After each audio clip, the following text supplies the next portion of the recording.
జరిగింది. ఇక్కడ ముందుగా ఏకాదశాభరణార్చన అంటే 11 ఆభరణాలు. అంటే శివుడి దగ్గరికి వెళ్ళాలంటే వెంకటేశ్వర స్వామికి 7 పనులు ఎలా ఇస్తామో పరమేశ్వరుడి దగ్గరికి వెళ్ళాలన్నా 11 ప్రాకారాలు ఉన్నాయి. ఒక్కొక్క ప్రాకారానికి ఒక్కొక్క అధిష్టాన దేవత. ఇట్లా ఏకాదశ ఆవరణలు. అంటే ఆవరణం అంటే ఏమిటి? ఒక ద్వారం. ఒక్కొక్క ద్వారం దాటుకుంటూ ఒక్కొక్కరు పర్మిషన్ తీసుకుంటూ చివరికి శివానుగ్రహంలో శివుడి దగ్గరికి వెళ్తాం. ఇక్కడ కూడా అదే రకంగా విశేషంగా 11 ఆవరణార్చనలతో లింగార్చన ప్రాకారం ఏర్పాటు చేయడం జరిగింది. ముందుగా ఇంద్రాది అష్టదిక్పాలక ప్రమిదలు అంటారు. అంటే మనకి దిక్కులు ఏంటండి?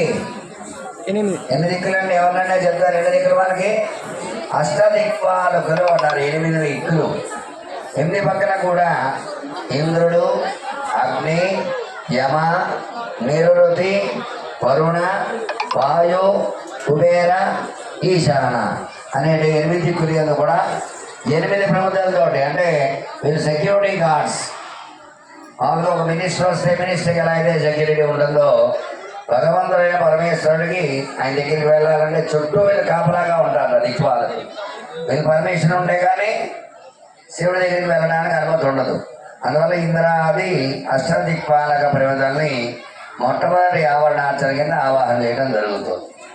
మరి తర్వాత 2వ ఆవరణార్చన అష్టత్రిమూర్తులు బ్రహ్మ, విష్ణు, మహేశ్వరుడు ముగ్గురు కలిపితే త్రిమూర్తులు అంటాం. అందువల్ల 8 దిక్కులు కూడా 3 3 3 3 3 3 3 3 8 3 24 ప్రమిదలు అష్టత్రిమూర్తులుగా 8 పక్కల కూడా ఇక్కడ ఆవాహన చేయడం 2వ ఆవాహన జరుగుతుంది. తర్వాత 3వ ఆవరణార్చన కింద స్వామివారి సైన్యం ఎంతమంది అండి? 108 కోట్ల సైన్యం. 108 కోట్ల సైన్యానికి ఇక్కడ దీపాలు వెలిగించాలంటే మన వల్ల అవుతుందా?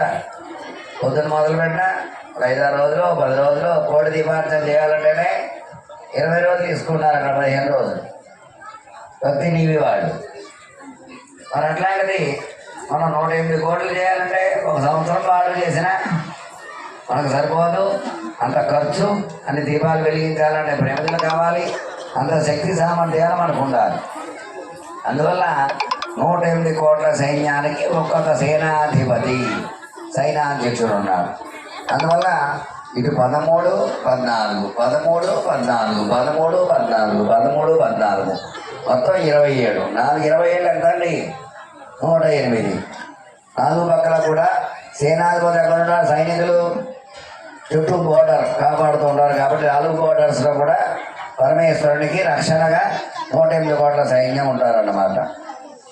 తర్వాత 4వ ఆవరణార్చన కింద భవాది అష్టమూర్తులు. అంటే స్వామివారికి 8 నామాలు ఉన్నాయి. భవాయ దేవాయ నమః మనం పూజ చేస్తున్నాగా. సర్వాయ దేవాయ నమః, ఈశానాయ దేవాయ నమః, పశుపతే దేవాయ నమః, రుద్రాయ దేవాయ నమః, ఉగ్రాయ దేవాయ నమః, భీమాయ దేవాయ నమః, మహతో దేవాయ నమః అనే నామాలతోటి 8 మంది భవాది అష్టమూర్తులు అంటారు. ఈ లోపల పెట్టాను చూడండి. లోపల 6వ ప్రమిది 1 2 3 4 5 6 7 8 8 పక్కన కూడా లోపల వైపు ఉన్న ప్రమిదలు భవాది అష్టమూర్తులుగా ఇక్కడ 4వ ఆవరణార్చన ఆవాహన చేయడం జరుగుతుంది. ఇక 5వ ఆవరణార్చన కింద అష్ట గణపతులు. సగల గణాధిపతి ఎవరంటే మనకి బ్రహ్మల గణాధిపతి వినాయకుడు, యోగిని గణాధిపతి కాళికామ్మవారు, సర్ప గణాధిపతి సుబ్రహ్మణ్య స్వామి వారు. ఇట్లా 8 పక్కల బయట పెట్టే ప్రమిదలు 1 2 3 4 5 6 7 8 బయట పక్కన ప్రాకారానికి బయట ఉన్న ప్రమిదలు 8 పక్కల కూడా 8 ప్రమిదలు కూడా భవాది అష్టగణపతులు అనగా అష్టగణపతులను ఇక్కడ 5వ ఆవరణార్చన కింద ఆవాహన చేయడం జరుగుతుంది. ఇంకా 6వ ఆవరణార్చన కింద స్వామివారికి ఏమి ఇష్టమండి? ఏకాదశ రుద్రాభిషేకం. మనం ప్రతిరోజు శివుడికి ఏం చేస్తున్నాం? అక్కడ రుద్రంతో అభిషేకం చేస్తున్నాం. రుద్రం అంటే ఏమిటి? నమ్మకము చమకము కలిపితేనే రుద్రం అవుతుంది. అటువంటి మంత్రాలు నేను చెప్పి మంత్రాలతో ఆ పంచామృతాలన్నీ రోజు అభిషేకం చేయడం జరుగుతుంది. అట్లా 11 సార్లు చేస్తే ఏకాదశ రుద్రాభిషేకం. అంటే మనం ఒక అరగంట సేవ చేస్తున్నాం అక్కడ ప్రతిరోజు. అట్లాంటిది 11 సార్లు సుమారుగా 3-3.5 గంటల పాటు పడుతుంది. దాన్ని ఏకాదశ రుద్రాభిషేకము అంటారు. ఇక్కడ 6వ ఆవరణార్చన కింద ఏకాదశ రుద్రాభిషేకం, ఏకాదశ రుద్రుల్ని ఆవాహన చేయడం జరుగుతుంది. ఇక 7వ ఆవరణార్చన కింద స్వామివారి ఎన్ని ముఖాలండి? పరమేశ్వరస్య పంచముఖాన, 5 ముఖాలు ఉంటాయి స్వామి. ఈ 5 ముఖాలు కూడా చూడండి, ఈ మూల కారణాల్లో ఇంకోటి ఇటుపక్కన అటుపక్కన అటుపక్కన అటుపక్కన చంద్రాకారంలో కలిపి 5 5 25 ప్రయోజనంలో పంచ 25 ప్రయోజనంలో 5 దిక్కులు ఎందుకు కూడా 5 ముఖాలుగా స్వామివారిని. ఇందువల్ల శివుడికి అభిషేకం చేస్తే ముందు నుంచి చేస్తారు, నేను వెనక నుంచి చేస్తాను, అవునా? మరి ముందు నుంచి చేయొచ్చు కదా, అంటే ఎక్కడి నుంచి అయినా చేయొచ్చు, అటుపక్క నుంచి చేయొచ్చు, ఇటుపక్క నుంచి చేయొచ్చు, వెనక నుంచి చేయొచ్చు, ముందు నుంచి చేయొచ్చు. ఎట్లాగైనా శివుడికి అభిషేకం చేశాడు కాదు. అందువల్ల 5 ముఖాలు. అలా 5 ముఖాలు ఎక్కడున్నాయంటే నేపాల్ పశుపతినాథ్ దేవాలయంలో శివలింగానికి 5 ముఖాలు అలా ఉంటాయి. లింగానికే ఉంటాయి, లింగాకారానికి, పశుపతినాథ్ ఆలయం. అందువల్ల అలా 5 5 25 లింగాల్లో స్వామివారికి 7వ ఆవరణార్చన ఆవాహన చేయడం జరుగుతుంది.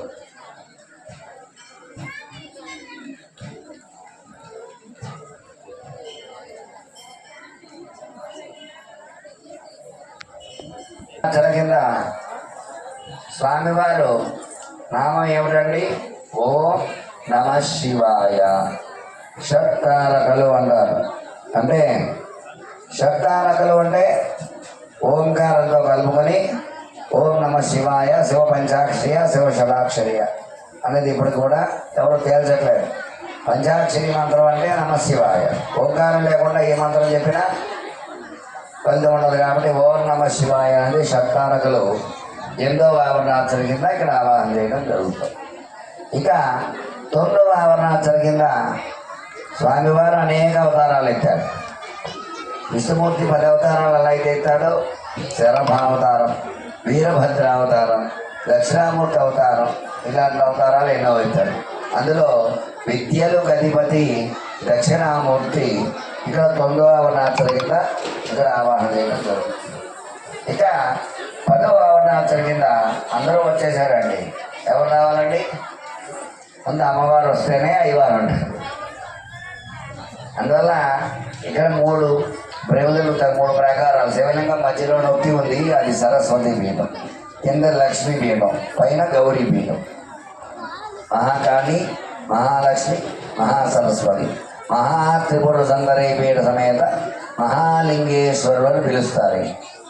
అందువల్ల ఇక్కడ కింద పీఠం లక్ష్మీదేవి వల్ల ఏం కనిపిస్తాయండి? ఒక మంచి బండి కొన్నారండి, అబ్బా లక్ష్మీపుత్రుడు మంచి బండి కొన్నాడు, మంచి కారులో తిరుగుతున్నారు, మంచి ఇల్లు కట్టుకున్నారు, మంచి వస్త్రాలు కట్టుకున్నారు, మంచి నగలు వేసుకున్నారు. ఇవన్నీ కూడా పైకి కనిపించాయి. లక్ష్మీదేవి వల్ల అన్నీ బయటికి కనిపించేవే. అందువల్ల లక్ష్మీపీఠం బయటికి కనిపిస్తుంది. మరి గౌరీ అమ్మవారి వాళ్ళు ఏమిటండి? శక్తి. బలవంతుడా కాదా? చూడగానే బలవంతుడు చెప్పచ్చు. ధైర్యం, ఏ పని చేయడానికైనా ముందు అడుగు వేయడం. అట్లా ఎంత ఎవరిస్తారంటే అమ్మవారు ఇస్తుంది. శక్తి, ధైర్యం ఇవంతా ఇచ్చేది, ఆరోగ్యం అంతా ఇచ్చేది అమ్మవారు. కాబట్టి అమ్మవారి పీఠం ఇవి కూడా బయటికి కనిపిస్తాయి. అందుకని బయటకు ఉంది. మరి సరస్వతి పీఠం మధ్యలోకి ఉందండి. ఆ సరస్వతి పీఠం, సరస్వతి వల్ల ఏమిటంటే ఎంబీబీఎస్ డాక్టర్ అయినా ఇక్కడికి వస్తే మన ముందు సాధారణ మనిషి అనుకుంటాం, మనకు తెలీదు. అది ముఖే సరస్వతి. ఎంత డబ్బు సంపాదించే ఉద్యోగస్తులైనా మనకు తెలీదు. చదువు పలానా వాళ్ళని చెప్పుకుంటేనే మా అబ్బాయి బీటెక్ చేస్తున్నాడండి, మా అమ్మాయి ఎంటెక్ చేస్తుందండి, మా అబ్బాయి సాఫ్ట్వేర్ జాబ్ చేస్తున్నాడు, పలానా జాబ్ పలానా అన్నంత ఎవరు చెప్పుకుంటారు. చదువు అంతా కూడా గోప్యం, చెప్పుకుంటేనే తెలిసేది, అంటే తెలియదు.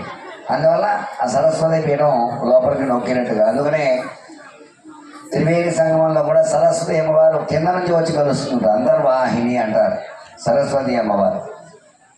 ఇట్లా 10వ ఆవరణార్చనలో ఇక్కడ ఆవాహన చేయడం జరుగుతుంది. ఇంకా అందరూ వచ్చేసారండి. చివరిగా వచ్చేది ఎవరండి? పరమేశ్వరుడు 5 5 25 లింగాలతో అక్కడికి వస్తున్నారు. అందువల్ల ఆ చివరి 11వ ఆవరణార్చన స్వామివారు ఆవాహన చేయడం జరుగుతుంది. మరి ఇక్కడ ఇరుపక్కన ఒక ప్రమిద పెట్టాం.